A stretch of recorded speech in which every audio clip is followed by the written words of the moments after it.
আজকের শবে বরাতের দলিল যারা পাচ্ছেন না তাদের পায়ে হাত দিয়ে বলবো আসুন বড় বড় বড় যারা জ্ঞানী মনে করেন নিজেকে তাদের খেদমতে বলবো খুলুন আবার কোরআন শরীফে পাবেন কিনা আপনার মেধা কত দূর একটু চিন্তা করুন কোরআন শরীফে এবার খুলে ফেলুন কোরআন শরীফের সূরাতুদ দুখান 44 নম্বর সূরা কত নম্বর জোরে বলুন 40 নম্বর সূরা 25 নম্বর পারা সূরাতুদ দুখান আমার মালিক বলেন হামিম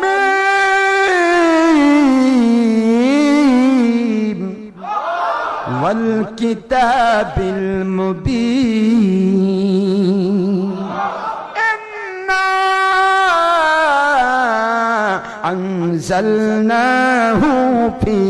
লাইলাতিন মুবারাকাতিন ইন্না কুন্না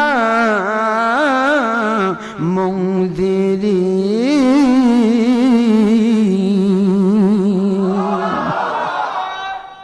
ফিহা ইউফরাকু কুল্লু আমরিন হাকিম আমরাম মিন ইনদিনা ইন্না কুন্না মুরসিলিন। আল্লাহ বলেন তোমরা চিনতে পারতেছো না আমি কসম করে বলছি আমার কিতাবে সুবহানাল্লাহ পড়বেন না যে কিতাব আমি কদরের রাতে নাজিল করেছি ওই কিতাবের কসম করছি ইন্না আনজালনাহু নিশ্চয় আমি এই কিতাবটাকে নাজিল করার সিদ্ধান্ত গ্রহণ করেছি ফি লাইলাতিন মুবারাকা লাইলাতুন নিসফে মিন শাবান শাবান চাঁদের 15 তারিখ শবে বরাতের রাতে আল্লাহু আকবার বলুন। এরা কোরআনে আয়াত পাচ্ছে না কয় যে শবে বরাতের দলিল কোরআনে নাই। কানার হাতে কুড়াল দিলে কসুর বাগান সাফ নিজের পায়ে মারে দিয়ে খোঁড়া হয়ে যায় এক দিয়ে কানা এক দিয়ে খোঁড়া এর নিংটি ধরলে সবাই কানা আর খোঁড়া দেখেন বোঝেন কোথায় আছে ফাও কথা বলবে না ডক্টর আশরাফ উইদাউট ডকুমেন্টে আমরা কথা বলি না কথাগুলি বোঝার চেষ্টা করুন কোথায় আছে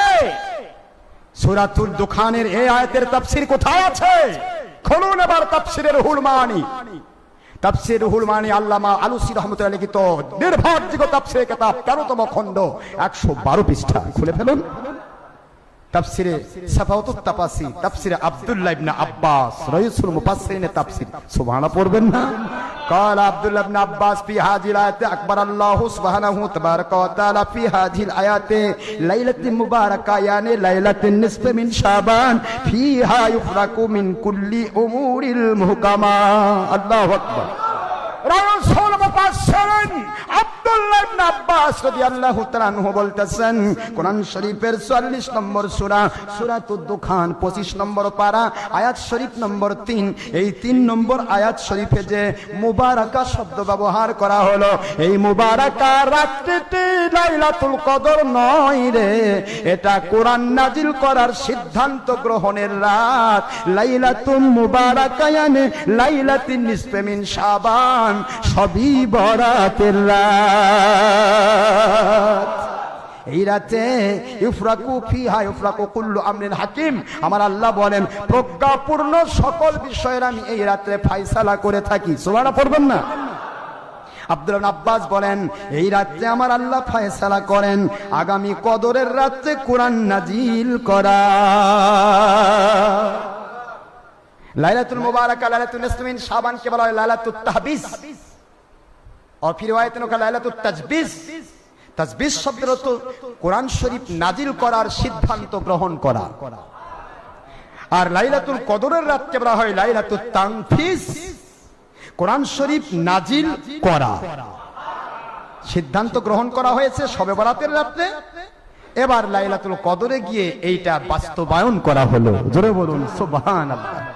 এ হলো কোরআনের ভাষা পাবেন কোথায় চলে যান এবার কতগুলা তাফসীরের কিতাব নেবেন কতগুলি তাফসীরে খাজেন খুলুন 14 খণ্ড 112 পৃষ্ঠা তাফসীরে আপনি মায়ুত তানজিল খুলুন মাদারিকুত তানজিল খুলুন তারপরে হাসিয়া শিহাব খুলুন তাফসীরে আব্দুল্লাহ ইবনে আব্বাস খুলুন তাফসীরে দুররে মনসুর খুলুন কয়টা তাফসীর নেবেন কয়টা সব তাফসীর একই কথা বলছে লাইলাতুল মুবারাকা মানে লাইলাতুন নিসফে মিন শাবান